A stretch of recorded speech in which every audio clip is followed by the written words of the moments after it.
Hello, Karen Bernardi here with the Bernardi Group at Coldwell Banker here in beautiful Boulder, Colorado. And of course, here with our new series called Homegrown, which we have started in order to help people that are 30 million unemployed or 30 million plus unemployed now in the United States, and a very sad situation. And I'm hoping to kind of catapult it into maybe something good, like our guest here today, Alex Corren, that started a great homegrown business and called UnCanny Wellness. And this is my second interview with Alex because the first one I forgot to record. But I will tell you, it was such a great interview. I was glad to call him again because it was so interesting.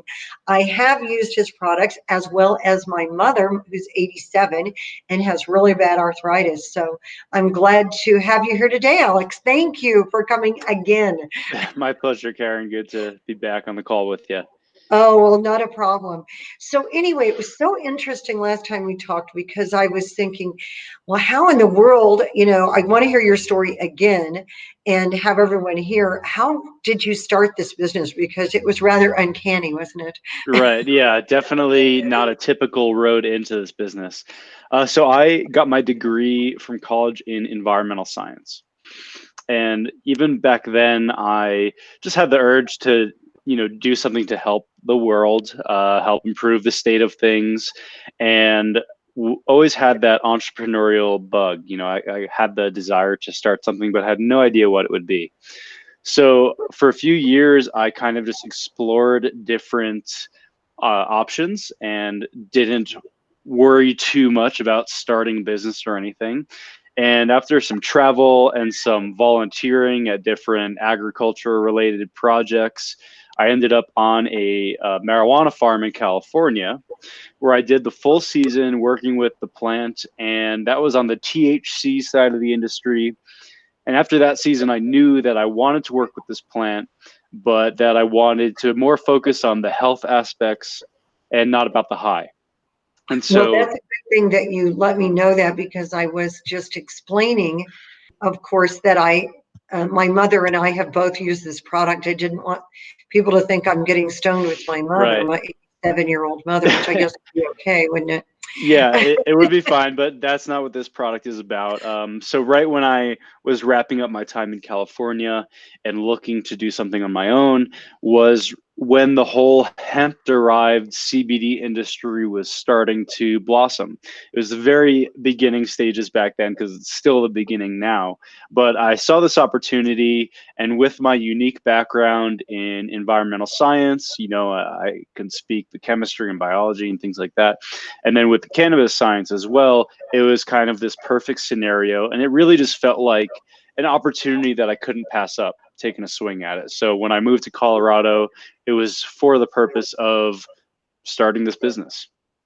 Well, so tell us a little bit, we'll back up a minute. Tell us about the magic of what the products that you're producing now are, because they really are quite incredible. Right. Thank you. So most people that have heard of CBD or tried the products themselves have experienced some form of CBD oil.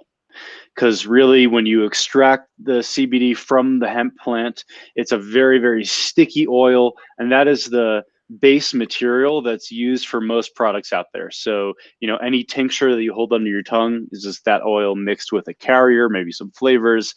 Same thing with the creams for the skin, and even vapes are just all oil-based products, which is fine, except for really there's two main issues that come up with that. The first is that if you just try to swallow CBD oil into your stomach, it has really, really poor absorption rates. And then also, if you tried to take that CBD oil and mix it into a drink, say a cup of coffee or a smoothie, it's going to stick to the sides of the cup or float to the top.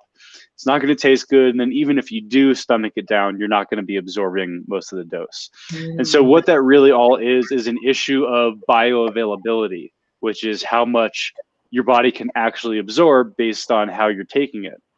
And that differs depending on how you deliver it to the body. So, the absorption rate of smoking it is going to be different than the absorption rate of rubbing it into your skin or dropping it into your coffee. So what I make, and what from the very beginning we have specialized with at UnCanny Wellness, is water-soluble CBD.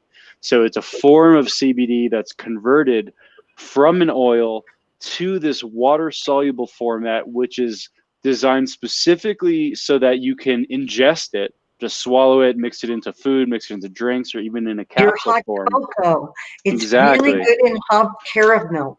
Yeah. So anything you're already into, the idea is you could just infuse that instead of having to create a new routine or hold an oil-based tincture under your tongue that doesn't taste good. And so you can get the full dose you're expecting because it's converted specifically for that. And then also it can mix into things like hot cocoa and other beverages and actually mix in properly, not float to the top or anything like that. So it's a great option for people to that are looking for either a more effective or a more user-friendly form of CBD to incorporate to their routine. Well, there's nothing lacking in your passion for this product, and I can see that. Right. Yeah. So we'll back up a bit. So then you came off of like just working at a farm for the summer, certainly not a great deal of financial resources, and you started your business from home, which it looks like you're at now. Yeah, so I currently I live in a house in the foothills of Boulder with a few others, and have a home office up here, which is great. It's really all I need. Because when I started the company, like you said, I did not have many resources available. And over the 4 years it's been, I have taken in some investment from friends and family, but I did not start with much at all. And because of that, I really, from the ground up, took it one step at a time. Like, learning how to build a website using a website builder on the internet, or using learning basic graphic design skills so that I could throw together my own business card. That kind of thing really helped me, so I didn't have to just pay someone for every step of the process. Of course, there are people out there that will do anything and are specialists in every single step of the process, but it's really helpful, I think, as a solopreneur or someone who's building a business at home, to kind of develop a like Swiss Army knife approach of different skill sets. So Okay. yeah, it's really helpful to have an understanding and to be able to do a lot of different things so that you're not just, feeling helpless anytime something comes up that you haven't ever come across before, because it does and it will. And really having the mentality of, okay, I'm going to figure this out. I'm going to do the research. I'm going to figure out if I need to pay someone to take care of this, or if it's actually a quick fix and I just never encountered it before.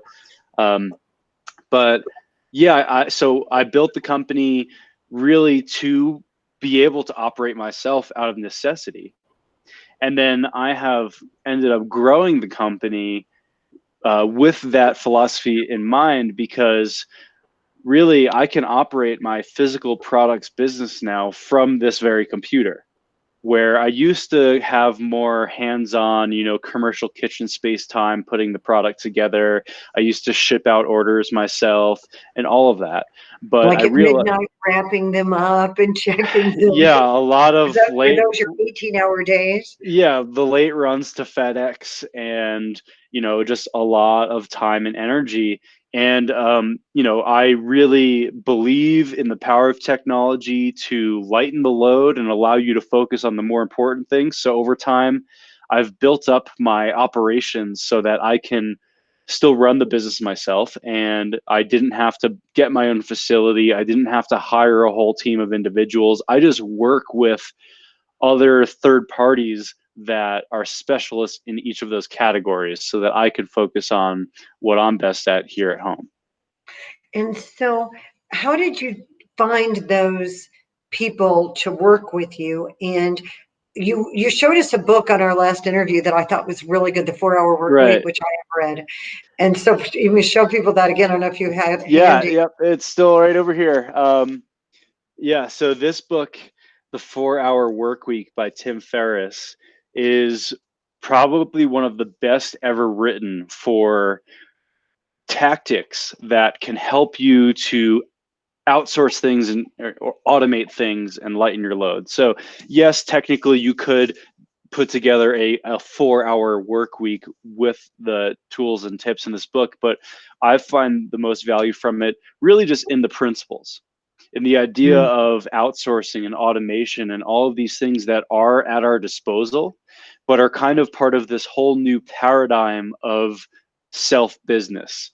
And I forget where I heard it, but I heard once that it's like, it used to be where owning your own home was like part of the I made it American dream thing.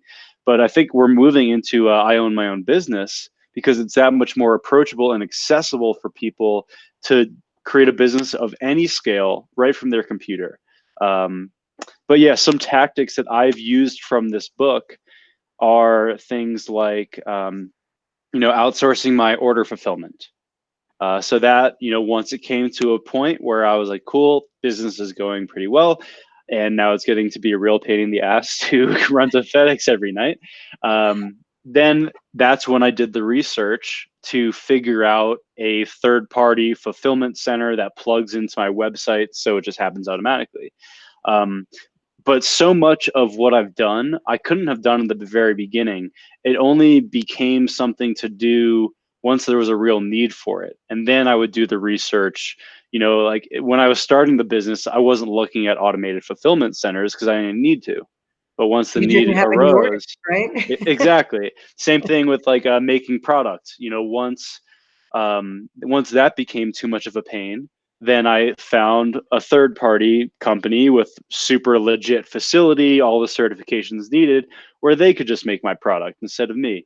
So it was very much a piece by piece. As it grew, I kind of funneled it all towards this digital automated structure to make it easier for me. And like, for example, now I was just away this past weekend. I went camping, and orders were fulfilled, and things were just moving automatically. Emails were being sent without me even being there. So that's really the Wow. power once you get it set up, is it's like you're building a machine that works for you 24/7 nonstop. Just like us now, we're selling houses that people haven't seen, except for Yeah, online. And then they go in after they've, explored them in 100 different ways. And I can tell you that 4 months ago, we probably didn't. I mean, I had sold a few homes without people seeing them in my career, but it was rare. Now it's becoming, very commonplace. It's definitely. interesting. And I think, through this whole, coronavirus response, one thing that's becoming very clear to people is that there are all of these different technologies at our disposal that weren't being used before. And so I think it's kind of accelerating the shift towards more of the technological adoption for just being able to work from anywhere and sell goods and services from anywhere. Whereas before, I think people were still stuck in the mentality of like, I need to travel to an office to work, or I need to go see the home to see if I am interested in it. Where now there's a lot of things you could do at home. It's so true. And I remember when I was, I'm a self-employed, even though I'm with Coldwell Banker, it's my business. And I had a business Mm-hmm. that I sold to Coldwell Banker, a real Mm-hmm. estate company. And I remember my mother saying to me when I was first in real estate, Karen, you need to, become a dental hygienist or something, so you'll have something to fall back on. And I said, Mother, the most secure job I can ever have is one working for myself. Yeah, I agree with that. And I know, like, this UnCanny Wellness was the first business that I started. It And definitely won't. 4 years, that's great, Yeah, because most thank you. businesses fail the first three, so you're past the first one. And I really think that so much of it is just staying consistent and not giving up, because no matter what business it is that you're starting, it's hard and no one's telling you what to do. And you are the only person that's going to move the ball forward. It's an extra challenge, but that's also the most empowering part, I think, is that it is up to you and you can do whatever you want and you can figure it out and you can create these things. So, yeah, it's really powerful. Really powerful. So tell us for a second here, how has your business adjusted to the COVID-19? Because, all of us have really had to adjust. What Yeah. have you had to do? So I've been in a pretty interesting position, and I think it's not that I foresaw this event happening, but I definitely put in the measures before this happened so that there really wouldn't be much of a disturbance of operations, if this happened. It's kind of resilient to different fluctuations like this because it does live on the internet. And as long as the internet is up and running, my business is up and running. But what did change was, half of my customers are actually cafes, coffee shops that Mm. offer my CBD as an add-on to any drink on the menu. So you can get your turmeric latte or you can get a smoothie, just infuse with CBD. That's half of my customer base. So all of those people closed down. So almost overnight, I had that entire section of my sales disappear. But then I do sell. Ouch. Yeah, definitely a bit of a sting, but I know I still am in a decent position because the other half of my sales were direct to individuals at home. And so that has been running full steam. And during this lockdown, what I've been doing is really focusing on improving what I can and improving the experience for all of the individuals that are ordering product at home. Just, making my emails better and making my website better. And, just 2 weeks ago, I relaunched a subscription program so people could get the auto deliver of product at a discounted rate instead of just buying it one at a time. So little incremental changes like that. And then And people also, can ship all over the United States, even though it's not legal everywhere, right? so all over the United States, because this is legal everywhere. Oh, right. It gets a little confusing, and if anybody wants to learn more in depth about the nuances of these topics, I make YouTube videos explaining a lot of different things with hemp and CBD and marijuana and how they all relate and what the differences are and what you should know if you're going to be entering this space and looking for products. But I'm thinking of the question you asked. Well, it's all right. We Uh, get off with this because we're uh, both yeah, passionate but about yeah, it. it can go all over the United States because it is derived from hemp, not from marijuana. Both And it are has no THC. It doesn't do anything to your mind. right. Yeah, technically, hemp derived CBD products can have 0.3% THC. That's the limit. If it's zero point 0.4, it's marijuana. If it's 0.3 or less, it's hemp. So And it's not going to so, do a lot to you in the. right, it would be like trying to get buzzed off of non-alcoholic beer. It's kind of an analogy, but yeah. So I can ship all over the country because this is from the hemp side of the cannabis plant, not from the So that marijuana has side. helped you during this COVID-19, which was my original question. And so you are able to then still work because a lot of your sales are online. Yes, exactly. And that's kind of another thing that from when in the very beginning when I was building this business, very intentionally choosing to be in the hemp industry, not the marijuana industry, means that it's a whole different set of laws. Comes with its own unique issues and hurdles, but because it's hemp derived, yeah, I can sell to my family in New Jersey, people in California, and I have customers everywhere from Alaska to Hawaii to Florida. Well, I think it's great. And so a couple of maybe just quick questions as Yeah. well is, I mean, a lot of people want to start their own businesses, but I mean, to be honest, they're afraid. Maybe they have Mhm. kids at home. I mean, maybe now they've been laid off, so they're, got to do what they need to do. But Yeah. could someone start, by still having a part-time job or while they're on unemployment or, Yeah. while they're still working full-time, start another career at home? Definitely. I've gotten a lot of good advice from other people over the years. So a lot of this is just coming from them through me, but they say that like what you should be doing, you're already doing. And so maybe there's a thing that you're passionate about or you already love to read about or you're already making at home.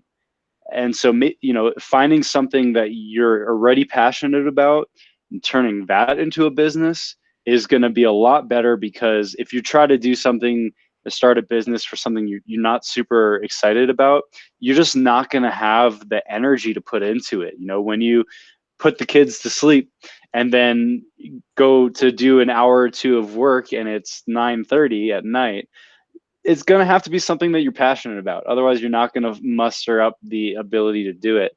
And then also, I think an important thing to keep in mind is the scale and being realistic about what you want out of this. Where, yeah, maybe you want to build a company that has 20 employees and is doing 10 million a year in revenue, but that's not what it's going to look like right away. And also, maybe you just want something that's going to pull in an extra $1,000 a month in online sales and keep it really simple and just kind of like an extra little bit of cash in your pocket. And that's totally fine too. And there are different approaches for both. So I think being realistic about what you want, the amount of energy you can put into it is all important to consider before starting.